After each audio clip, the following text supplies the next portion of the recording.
Good morning class 6। इसका video Tipu Sultan का हमने आपको शेयर कर दिया। अब ये रीडिंग वीडियो है, क्विक रीडिंग करेंगे हम लोग। आप इस वीडियो को ज़रूर देखें और फिर बुक ओपन करके यू मस्ट रीड, उसको रीड भी करें ताकि आप सही प्रोनाउंसिएशन, कुछ से कुछ पढ़ते हैं कुछ बच्चे और वीडियो भी ध्यान से नहीं देखते हैं। आप देखिए, ये आपका ही फ़ायदा है इसमें। Tipu Sultan, the tiger of Mysore. ठीक। You have read in class 4 how Vasco D gamma the Portuguese explorer, explorer मतलब जो नए एरियाज़ को खोजता है, नए जगह को, नई चीज़ों को देखता है और उसके बारे में। तो वास्को डी गामा के बारे में यू हैव ऑलरेडी रेड। तो पोर्टुगीज़ वो इंडिया का रूट उन्होंने फाइंड आउट किया था। Discovered a sea route to India, India का सी रूट, यूरोप से नया रूट उन्होंने फाइंड आउट किया था इन 1498। आफ्टर दिस, इसके बाद many European countries like Britain, France, Holland and Denmark began to trade with India by sea. उसके बाद बहुत सारे दूसरे कंट्रीज़ भी इंडिया आने लगे समुंदर के रास्ते से। Of these the British were the most important, इसमें सबसे इम्पॉर्टेंट थे British. They formed a trading company, एक ट्रेडिंग कंपनी, बिजनेस करने वाली एक कंपनी बनाया था उन्होंने, called the East India Company, and carried on trade along the coast of India. India के कोस्ट लाइन के आसपास वो वहाँ से शिप्स लेके आते थे और ट्रेड करते थे। दे बिल्ट फैक्ट्रीज़, फिर धीरे धीरे यहाँ पे उन्होंने फैक्ट्रीज़ बनाई in important ports like Bombay, Surat, Madras and Calcutta. पुराना वीडियो आप देखिएगा जो मैंने पहले भेजा है, उसमें ये सारा लोकेशन वगैरह क्लियर है उसमें, तो दोबारा मैं यहाँ रिपीट नहीं करूँगा। इंडिया, उस टाइम में इंडिया की हालत क्या थी? Then was divided into many states, बहुत सारे स्टेट्स में डिवाइड था। अंडर डिफरेंट इंडिपेंडेंट रूलर्स, बहुत सबके अलग अलग रूलर्स थे, किंग्स थे। These rulers were not very friendly with each other, एक दूसरे से इन रूलर्स की दोस्ती नहीं थी। द ब्रिटिश टुक एडवांटेज, इनका एडवांटेज लिया इस मामले का कि लोग एक दूसरे के दुश्मन थे rulers of this, and wanted to bring these states under their control. वो चाहते थे कि सारा पूरा इंडिया का जो अलग अलग स्टेट है उनके कंट्रोल में आ जाए। स्लोली बाय 1760, अब आगे पढ़ेंगे इसको, उससे पहले वर्स टू रिमेंबर देख लेते हैं। डायनेस्टी, डायनेस्टी मतलब होता है series of rulers all belonging to the same family, एक ही फैमिली का रूलर। जैसे अकबर, अकबर के इंतकाल के बाद उसका बेटा बन गया, उसके इंतकाल के बाद उसका बेटा बन गया। इस तरह के रूलर्स को बोलते हैं डायनेस्टी। डायनेस्टी, एक के बाद एक ही फैमिली से रूलर्स आते हैं। Peasants, poor farmers who work on the farms of large land owners, जो किसान होते हैं उसको आमतौर पे हम लोग पीजेंट्स बोलते हैं। गैलेंटली, गैलेंटली मतलब होता है बहादुरी से, ब्रेवली। इग्नोरेंट, इग्नोरेंट मतलब जिसको पता नहीं हो, जाहिल। नोइंग लिटिल, जो बहुत कम जानता हो। बीइंग अनअवेयर, जानकारी की कमी हो जिसके पास। बारबेरियन, बारबेरियन अनसिविलाइज्ड, जंगली जिसको हम लोग बोलते हैं, जिसके पास मैनर्स नहीं हो। स्ट्रगल, स्ट्रगल मतलब होता है कोशिश, बहुत कोशिश करना। They set up their administration in various parts of the country। धीरे धीरे 1760 तक बहुत सारे कंट्री में, इंडिया के कंट्री के डिफरेंट पार्ट्स में इन्होंने अपना, ब्रिटिश ने एडमिनिस्ट्रेशन मतलब उनकी हुकूमत हो गई, उनका रूल चलने लगा था बहुत जगह कंपनी का। अनफॉर्चुनेटली, बदकिस्मती से, the selfish Indian ruler, selfish मतलब होता है खुदगर्ज, जिसको सिर्फ अपनी पड़ी हो, दूसरे से मतलब नहीं हो। डिड नॉट कोऑपरेट, कोऑपरेट मतलब होता है एक दूसरे की मदद करना। यहाँ डिड नॉट कोऑपरेट, एक दूसरे को कोऑपरेट नहीं करते थे with each other in driving the British away from there land, के ब्रिटिश को पहले इस एरिया से भगाओ, ये क्योंकि ये लोग खुद एक दूसरे से चलते थे। In south India, south India में मतलब नीचे वाले पोर्शन में इंडिया के, जो पेनिनसुलर इंडिया है। However the ruler of Mysore give a tough fight, tough time to the British. तो यहीं से बस एक सिंगल जो है ज़बरदस्त फाइट इनको मिला है, वो टीपू सुल्तान से मिला है, जो मैसूर का रूलर था। At this time Mysore was ruled by a very brave and able king. उस टाइम में मैसूर का राजा था बहुत बहादुर और बहुत एबल, बहुत लायक था। His name was Tipu Sultan, उनका नाम था Tipu Sultan. He was born in 1753 में उनकी पैदाइश हुई थी। हिज फादर हैदर अली, इनके फादर का नाम हैदर अली था। Was also a very able man, वो खुद बहुत लायक, बहुत काम के थे, बहुत समझदार थे। Had founded a Muslim dynasty in Mysore in 1763। 1763 में ये डायनेस्टी इन्होंने ही इस्टेब्लिश की थी मैसूर। उससे before Hyder became the ruler, Mysore was a Hindu state under a Hindu raja. ठीक है, कोई दूसरा राजा था जिनके यहाँ सोल्जर थे, बाद में इन्होंने अपना एक फाउंड कर लिया है हैदर अली ने। While Tipu was still a boy, जब टीपू छोटे बच्चे थे, इस father became the sultan of Mysore, 10 साल के थे तो सुल्तान बन गए, इन्होंने सुल्तान टाइटल सुना। टीपू वॉज टॉट, टीपू को पढ़ाया गया the art of fighting at a very young age, लड़ने का आर्ट ये भी सिखाया गया उनको। He was also educated well, बहुत अच्छे से उनको पढ़ाया गया, and was taught to speak Persian fluently, Farsi, Persian उस टाइम में ज़रूरत पड़ती थी, हर जगह का लैंग्वेज था, इनको सिखाया गया, as it was the court language, जैसे भी इंग्लिश है ना बहुत इंपॉर्टेंट, वैसी पर्शियन भी थी एक टाइम में। Haider Ali was keen to make his son a good soldier, Haider Ali चाहते थे, कीन मतलब होता है चाहना, बहुत चाहना, ख्वाहिश करना कि उनका बेटा है एक अच्छा सोल्जर बने, बिकॉज क्यों, मैसूर एट दैट टाइम, क्योंकि मैसूर उस वक्त वो सराउंडेड बाय, चारों तरफ से मैसूर के, a number of enemy state, बहुत सारे दुश्मन स्टेट्स थे। अब क्या क्या था तो वो यहाँ पे लिखा हुआ है, वो पिछले वीडियो में मैंने मैप बना के बताया है, आप उसको देखेंगे तो आपको समझ में आएगा, या रीड कर देता हूँ मैं। इन द नॉर्थ साइड में the Marathas were a powerful race, Marathas थे बहुत पावरफुल रेस थे, who were expanding their territories on all side, जो चारों तरफ अपनी टेरिटरीज़ को, अपने एरिया को बढ़ा रहे थे, एक्सपैंड कर रहे थे। देन देयर वॉज अ निज़ाम, एक निज़ाम, हैदराबाद के जो रूलर्स थे उनको निज़ाम कहते हैं, द रूलर ऑफ हैदराबाद, वो था ईस्ट साइड में, नॉर्थ ईस्ट में। अ कनिंग मैन, कनिंग मतलब बहुत तेज़, बहुत ज़्यादा दूसरे की कमी से फ़ायदा उठाने वाला, उसको बोलते हैं cunning. Who had his eyes on the northern part of Mysore, वो चाहता था कि नॉर्दर्न पार्ट उसके कब्ज़े में आ जाए। Besides these Indian enemy states, ये सब एनिमी स्टेट्स के अलावा, the ruler of Mysore had one more powerful and dangerous enemy, the British. British तो एनिमी थी, तो 3 एनिमी मेन हो गया ना, निज़ाम हो गए, मराठास हो गए, ब्रिटिश हो गए, उसके बाद 2 ब्रिटिश फ्रेंडली स्टेट्स थे। In the Deccan the British had set up their power in Bombay and Madras, Bombay and Madras में इनका ब्रिटिश की फ़ौज थी। The states of Karnataka and Travancore were also on friendly terms with the British, तो इतने सारे दुश्मनों से घिरा हुआ था ये मैसूर, इसीलिए इसके फादर चाहते थे कि ये एक अच्छा सोल्जर बने। With so many enemies around him, चारों तरफ इतने एनिमीज़, इतने दुश्मन, Haider Ali had to fight 2 important wars against British, British के अगेंस्ट में 2 इम्पॉर्टेंट लड़ाई हैदर अली लड़े। Besides the British another foreign power, the French had also settled in some parts of India, France भी आया हुआ था कुछ पार्ट में। The British and the French were not friendly with each other, British और France जो है वो भी एक दूसरे से दोस्ती नहीं थी उनकी, वो दोनों लूटना चाहते थे और दोनों इसीलिए एक दूसरे से नफरत करते थे कि कौन कितना ज़्यादा लूट ले। During that period, during the second war के टाइम में Haider Ali took the help of French to fight against the British, Haider Ali ने उनके बीच में जो डिफरेंस था उसका फ़ायदा उठाया और फ्रेंच का सपोर्ट लिया। Tipu also helped his father, Tipu ने भी अपने फादर को हेल्प किया, and defeated the British army in 1782, British army को 1782 में इन लोगों ने हरा दिया।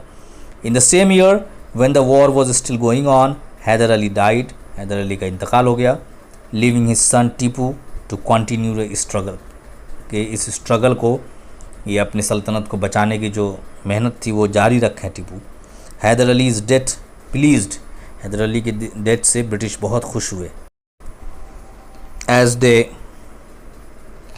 थॉट, ब्रिटिश का सोचना था क्योंकि उन्होंने सोचा कि दे हैड गॉट रिड मतलब होता है छुटकारा पा लेना, गेट रिड से बना है गॉट रिड, कि उन्होंने छुटकारा पा लिया है किससे, डेंजरस इनिमी से। तो हैदर अली की मौत से ही बहुत खुश हो गए थे। बट दे सून रियलाइज, धीरे धीरे उनको समझ में आया कि that new ruler of Mysore, के मैसूर का जो नया रूलर है, was more dangerous enemy to fight against, कि ये तो है बाप से भी ज़्यादा डेंजर है, ख़तरनाक है। Meanwhile the French had to withdraw their help to Mysore, France ने अपना सपोर्ट उसको विदड्रॉ करना पड़ा, खींच लेना पड़ा, वापस ले लेना पड़ा। This was a big blow to Tipu, Tipu के लिए एक बहुत बड़ा झटका था, बिग ब्लो यही है झटका।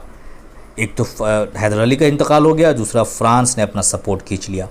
But it did not discourage him, लेकिन उससे टीपू ने हौसला नहीं हारा। He fought on single handed, वो अकेला ही लड़ता रहा। एट लास्ट, आखिरकार, when the British saw what a brave soldier Tipu was, कि कितना बहादुर है ये, they decided to make peace with him, उन्होंने सोचा कि इससे समझौता ही कर लेते हैं। मेक पीस मतलब होता है समझौता कर लेना उससे। The two sides sign the treaty हमने डिस्कस किया पिछले वीडियो में, ट्रीटी साइन किया, समझौता पेपर साइन किया, and the war came to end, और ये लड़ाई ख़त्म हो गई। ये 2 लड़ाई में टीपू जो है और मैसूर वाले जीते हैं। अब ये टाइम मिला है, इसमें टीपू का एडमिन बताएगा। Tipu use the next few years to strengthen his own kingdom. अब स्ट्रेंथन मतलब होता है मजबूत करना, अपने किंगडम को मजबूत करने में ये कुछ साल जो है शांति के उसका टीपू ने यूज़ किया। He assume the title Padshah, उसने अपने लिए पादशाह रखा, which means emperor, Persian word है जिसका मतलब होता है बादशाह, king. He prove to be an efficient मतलब होता है लायक, काम का, जिससे बहुत अच्छा रूलर साबित हुए। सिर्फ अच्छे सोल्जर नहीं थे, बहुत अच्छे रूलर भी थे। He made a number of improvements, बहुत सारा इम्प्रूवमेंट किया, मतलब पॉजिटिव चेंज करना, अच्छा बदलाव करना in government. And made new laws for the collection of taxes पर सरकार को जो हम पैसा देते हैं उसको बोलते हैं टैक्स, तो सरकार कलेक्शन के लिए, टैक्स कलेक्शन के लिए नया लॉज बनाया उसने। ही प्रोटेक्टेड द पीजेंट्स की हिफाजत किया, बचाया। And even rewarded them for their services, जो अच्छा करते थे उनको रिवॉर्ड देता था, इनाम देता था। He tried to get rid मतलब होता छुटकारा पाना, ऑफ द मनी लेंडर्स, जो मनी लेंडर्स थे, जो मनी लेंड करते थे, लेंड मतलब होता उधार देना, तो ये बहुत सारा इंटरेस्ट रेट पे जो पैसा देते थे, सूद का कारोबार करते थे, उनसे भी छुटकारा पाने की कोशिश की। Many of the English man who visited his kingdom, बहुत सारे जो ब्रिटिश लोग आए और वहाँ पे उनके किंगडम में घूमे, वो लोग घूमे, तो प्रेज्ड हिज एडमिनिस्ट्रेशन, इनके एडमिनिस्ट्रेशन की, इतने रूल करने के तरीक़े की तारीफ़ की। ही वॉज़ वेरी पॉपुलर, बहुत पॉपुलर थे अमंग हिज सब्जेक्ट्स, अपने सब्जेक्ट्स में। सब्जेक्ट्स मतलब यहाँ पे मैथ, साइंस, इंग्लिश नहीं है, यहाँ पे सब्जेक्ट्स मतलब होता है उनकी रियाया, प्रजा, जिस पे वो रूल करते थे, तो वो बहुत खुश थी उनसे। दो ही वॉज अ मुस्लिम, मुसलमान थे। He did not force his Hindu subjects to follow Islam, उन्होंने किसी को फोर्स नहीं किया कि तुम भी इस्लाम मज़हब अपनाओ तभी तुमको फैसिलिटीज़ देंगे। Tipu was an ambitious man, ambitious मतलब होता है जो हमेशा नया एम जिसके सामने हो, जो हमेशा कुछ नया अच्छा बड़ा अचीव करना चाहता है, उसको बोलते हैं एम्बिशियस। तो हर राजा एम्बिशियस होता है, वो अपनी टेरिटरी को बढ़ाना चाहता है। Tipu was also an ambitious man and wanted to increase his territory मतलब होता है एरिया, ज़मीन, अपने एरिया को बढ़ाना चाहता था वो। He wanted to take over Travancore पे कब्ज़ा करना चाहता था वो। A state to the south of Mysore के साउथ में जो है उस वहाँ पे कब्ज़ा करना चाहता था। एंड अटैक्ड इट इन 1789 में उन्होंने ट्रैवनकोर पे अटैक कर दिया। The Raja of this state was under the protection of the British, यहाँ का जो राजा था ट्रैवनकोर का, वो ब्रिटिश से मिला हुआ था। द ब्रिटिश नाउ हरीडली मतलब होता है जल्दी, फौरन, came to the help, British को लगा कि एक मौका मिला है टीपू को दबाने का। Hurriedly came to help the raja. The Nizam of Hyderabad and the Marathas also join the British forces to destroy the power of brave Tipu. इस तरह से बाकी लोगों को भी मौका मिल गया, निज़ाम को भी, मराठा को भी, वो लोग भी बेमतलब का इस जंग में कूद पड़े ताकि टीपू को कमज़ोर किया जा सके। Tipu tried to get help from the French, Tipu ने फ्रेंच से मदद मांगी, but France was at that time going through a great revolution, France में दूसरा चेंज आ रहा था जिसके बारे में हम लोग about which you will read in the chapter 3, next chapter में पढ़ेंगे। And so the French could not give him any help, वहाँ से कोई हेल्प नहीं आया। इन 1790 the British, the Marathas and the Nizam attacked Mysore पे 1790 में अटैक कर दिया इन तीनों ने मिलके। The war continued for 2 years, 2 साल तक की लड़ाई चली। And Tipu could no longer fight alone, अब टीपू अकेला नहीं लड़ सकता था। ही साइंड अ ट्रीटी इन 1792 में समझौते पे साइन किया उसने। And the war came to an end, और लड़ाई ख़त्म हो गई। और इस समझौते में टीपू की हार थी। Tipu had to give half of his kingdom to the victorious army, मतलब ब्रिटिश, मराठा और निज़ाम को अपनी आधा से ज़्यादा टेरिटरी देना पड़ा, पूरा कोस्ट देना पड़ा। 10 British had to gain the control of the whole of the western coast of Mysore, पूरा का पूरा वेस्टर्न कोस्ट जो ब्रिटिश चाह रहे थे वहाँ पे कब्ज़ा हो गया उनका। The Marathas and the Nizam also got their share, उनको भी अपना अपना हिस्सा मिला of the territory in the north of Mysore, north side में मैसूर के, तो आधा टेरिटरी इनकी इस लड़ाई में चली गई, थर्ड एंग्लो मैसूर वॉर में। Although Tipu lost a great deal of his kingdom, मतलब बहुत सारा किंगडम का ज़्यादातर हिस्सा लॉस कर चुके थे, ही वॉज नॉट डिस्करेज्ड, उन्होंने हौसला नहीं हारा था। इन द नेक्स्ट 6 ईयर्स, अगले 6 साल में he was able to improve his military power, अपने मिलिट्री पावर को, फौजी ताकत को बढ़ाया, इम्प्रूव किया। एंड फाइनेंशियल पोजीशन मतलब पैसा दौलत वो भी कमाया, वेल्थ भी जनरेट किया अपने किंगडम में। He sent his men to Mauritius, अपने लोगों को मॉरिशस भेजा, which was under the French, and tried to get help, वहाँ से भी हेल्प लेने की कोशिश की। दिस इज़ द मैप, आप देख लीजिए, मैसूर का मैप है, उसमें भी मैंने पिछले वीडियो में भी दिखाया है। ये आपका हो गया मराठास, ये आपका निज़ाम का टेरिटरी है, ये कार्नेटिक है, दिस इज़ ट्रैवनकोर। ये कोस्टल एरिया में इनका इधर इनका कब्ज़ा था, यहाँ गोवा से लेके यहाँ तक, जो बाद में ब्रिटिश का कब्ज़ा हो गया। तो ये बड़ा एरिया था, यहाँ से यहाँ तक इनका बड़ा एरिया था इसका, मैसूर का। बाद में इधर वाला इन लोगों ने बांट लिया, इधर वाला पूरा ब्रिटिश, तो इतना एरिया बचा था बाद में। तो ये बहुत इंपॉर्टेंट है, ये नीचे वाला पार्ट है, आप पिछला वीडियो आप देखिएगा, उसमें काफ़ी डिटेल में है चीज़ें। The French promised help, French ने इस लास्ट वॉर में, 4th वॉर में भी प्रॉमिस किया, वादा किया था हेल्प होगा। A few French men join Tipu's army, कुछ फ्रेंच मैन, फ्रांस के कुछ लोग, कुछ फौज टीपू के आर्मी को ज्वाइन भी किया। And also gave military training to his soldiers, उनके सोल्जर्स को ट्रेन भी किया।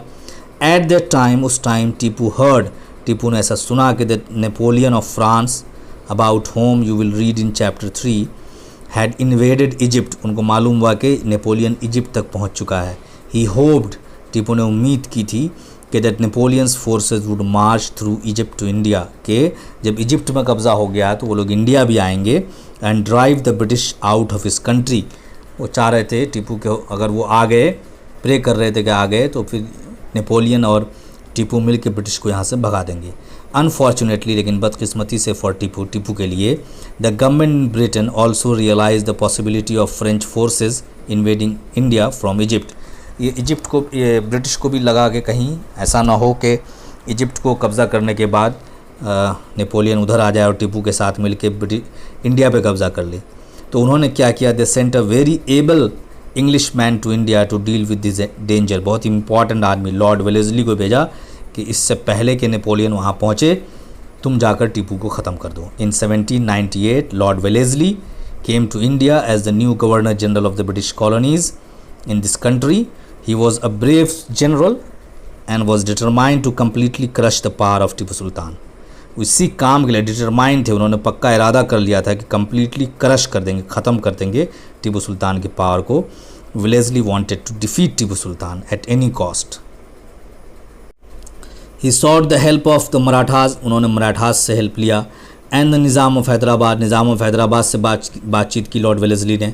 And once again these two enemy states, ये दोनों एनिमी स्टेट्स जो थे Marathas and Hyderabad, were states willingly agreed to help the British, तैयार हो गए कि ब्रिटिश को हेल्प करेंगे। The unfortunate Sultan of Mysore, क्योंकि अकेला था इसलिए अनफॉर्चुनेट, बस किस्मत, बेचारा, was thus left to fight all alone, ये छूट गया, अकेला लड़ने के लिए तैयार था अगेंस्ट द 3 पावरफुल एनिमीज, 3 ताकतवर एनिमी थे और ये टीपू अकेला था। फ्रांस का कोई हेल्प भी नहीं था, प्लस इसके जो कोर्ट के बहुत सारे लोग थे दरबार के, उसमें से कुछ को ब्रिटिश ने ख़रीद लिया था, इनको धोखा देने के लिए भी तैयार थे टीपू को। The little French help that he got was not of much use, बहुत ज़्यादा हेल्प नहीं आ पाया फ्रांस का। And the Napoleon plan of invading India fail, Napoleon Egypt से आगे नहीं आ पाए। इन 1799 टीपू डाइड गैलेंटली, बहादुरी से डिफेंडिंग इस capital Seringapatam against the enemy. तो लड़ते हुए टीपू सुल्तान 1799 में शहीद हो गए। विद टीपूज डेथ, टीपू के मौत के साथ, the British got rid of one of their most dangerous and dreaded, ख़तरनाक, सबसे ज़्यादा जिससे डरते थे, डरावने एनिमी से छुटकारा मिल गया था ब्रिटिश को। His kingdom was divided among the British, और उनका जो उनका किंगडम था मैसूर डिवाइड कर दिया गया, ब्रिटिश, मराठास एंड द निज़ाम। कुछ पार्ट ब्रिटिश ने ले लिया, कुछ पार्ट मराठा को दे दिया, कुछ निज़ाम को दिया। The British took most of the territory, ज़्यादातर हिस्सा ब्रिटिश ने अपने पास रखा। The Muslim rule in Mysore came to an end, Hindu raja who was completely under the power of the British was put on the throne of Mysore, Mysore के throne गद्दी पे उसको बैठा दिया गया जो एक्चुअली में ब्रिटिश का पपेट था। Tipu ruled Mysore for 17 years, 17 साल टीपू ने हुकूमत की मैसूर में। ड्यूरिंग दिस टाइम, इन सालों में he was a constant source of alarm and danger to the British, British के लिए ख़तरा की घंटी बने रही है। They feared and hated him, British इनसे नफ़रत भी करते थे और डरते भी थे। That is why many British writers of those times, उस टाइम के बहुत सारे ब्रिटिश राइटर्स ने, लिखने वालों ने, had describe Tipu in unfair terms, मतलब टीपू को डिस्क्राइब करने में फेयर नहीं रहे, वो ईमानदारी से काम नहीं लिया उन्होंने, क्योंकि वो डरते थे, नफ़रत करते थे, इसलिए इनके बारे में उल्टी सीधी कहानियाँ उन्होंने लिखी। They have called him ignorant and a mad barbarian, उन्होंने बोला कि जाहिल है, पागल है, बारबेरियन है, जालिम है। ये डर और नफ़रत की वजह से उल्टी सीधी बातें लिखें, जबकि टीपू ऐसा नहीं था। But these are one sided opinions, ये ओपिनियंस है, ये डर से उन्होंने और नफ़रत की वजह से ये सारी बातें लिखी है, ट्रुथ नहीं था। द फैक्ट इज़, जो सच्चाई ये है कि that Tipu was neither ignorant nor mad, Tipu न तो पागल था न ही जाहिल था। He was an efficient ruler, बहुत ही अच्छा, बहुत एबल रूलर था। एंड अ ब्रेव जनरल, बहुत अच्छा फौजी था, बहुत बहादुर। ही वॉज वेल एजुकेटेड, बहुत पढ़ा लिखा था। विच इज़ प्रूव्ड, जो ये प्रूफ होता है बाय द फैक्ट, इस फैक्ट से कि he had a huge library, बहुत बड़ी लाइब्रेरी थी टीपू सुल्तान की। He took a deep interest in administration, और ये एडमिनिस्ट्रेशन जो था, डे टू डे रूलिंग, अपनी जनता को, अपने लोगों को कैसे ज़्यादा से ज़्यादा फ़ायदा, फैसिलिटीज़ पहुंचाई जाए, उसमें भी बहुत इंटरेस्ट लेता था वो। And wrote the orders to his men in his own hand, अपने हैंड राइटिंग में ही ऑर्डर्स लिखता था अपने। Tipu Sultan loved his country, अपने कंट्री से बहुत प्यार करता था, अपनी जगह से, मैसूर से। ही बिलीव्ड इन इंडिपेंडेंस, वो किसी का ग़ुलाम नहीं बनना चाहता था। That is why he could never accept British over lordship, इसीलिए ब्रिटिश से कभी उन्होंने समझौता नहीं किया।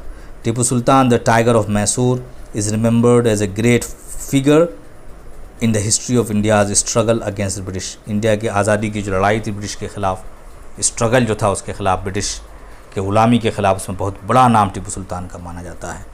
Did you know, like his father Haider Ali, Tipu Sultan also used rocket weapons, rocket weapons use करना शुरू किया था टीपू सुल्तान ने, हथियार, एंड इम्प्रोवाइज्ड देम, और उसको इम्प्रूव किया था। डॉक्टर APJ अब्दुल कलाम, जो हमारे प्रेसिडेंट भी रहे, उन्होंने कहा इन हिज टीपू सुल्तान शहीद मेमोरियल लेक्चर इन 1991 में कहा कि Tipu was the innovator of the world's first war rocket, दुनिया में वॉर रॉकेट का इन्वेंटर टीपू को ही माना जाता है।